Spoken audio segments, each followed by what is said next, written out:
Had heavy rain for about 3 weeks solid, and the creek was actually swollen. It was flooded.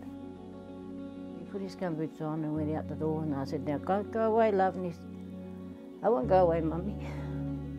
That's the last thing he ever said to me.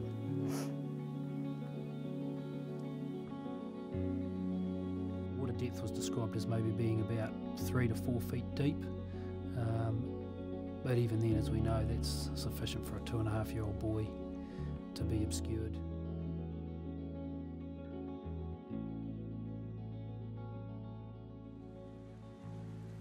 Saturday morning, as I put him outside at 9:30, he had the little girl across the road used to come and play with him, Karen. And she was out at the gate. I saw her out there, and Jefferie climbed up on the stool and he seen her. He said, "Karen out there?" I said, "Yeah, I know." So I said, "Okay, put your gumboots on and you go out and play with her." Next thing I heard Robert scream, my oldest son, and it was the neighbour, the mother of the little girl, coming over to tell me that Jefferie had gone in the creek. And she told Robert on the way over. So I flew out the door. I jumped a bloody long way off the step and I ran down the back to where they all were. They're all gathering around the spot. So I went to jump into the creek and I jumped on a car body. Went straight through it. A whole rusty car body of a small car. And all through that creek was washing machines and rubbish. You name it, it was there. Car axles, cars. The little creek had been used for a rubbish tip for many, many years apparently. It was on the edge of the town belt at the time. It was the fringes of Tokoroa, and it's probably easier to push your broken car or your old washing machine into a creek than have to take it to a dump that was probably some distance from the town centre. The next thing I know, somebody's pulling me out of the water.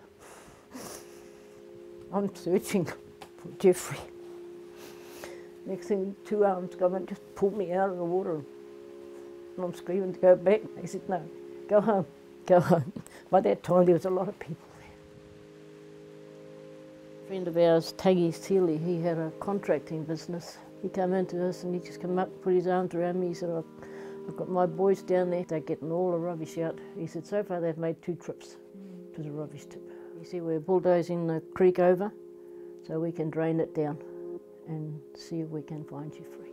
They put big sticks through every one and all they could bring out was rubbish. With sticks and stuff and all sorts of rubbish. Yeah.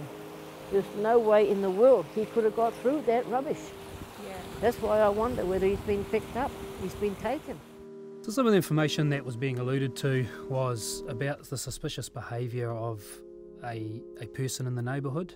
Of note, the person being alluded to has died in the 1980s. At that stage, there's no other avenues of inquiry that were open to the police based on the information at the time. I look up at their photo and I just think, "Where are you, son? Where are you? Are you going to let me know where you are?" I don't know if he ever will.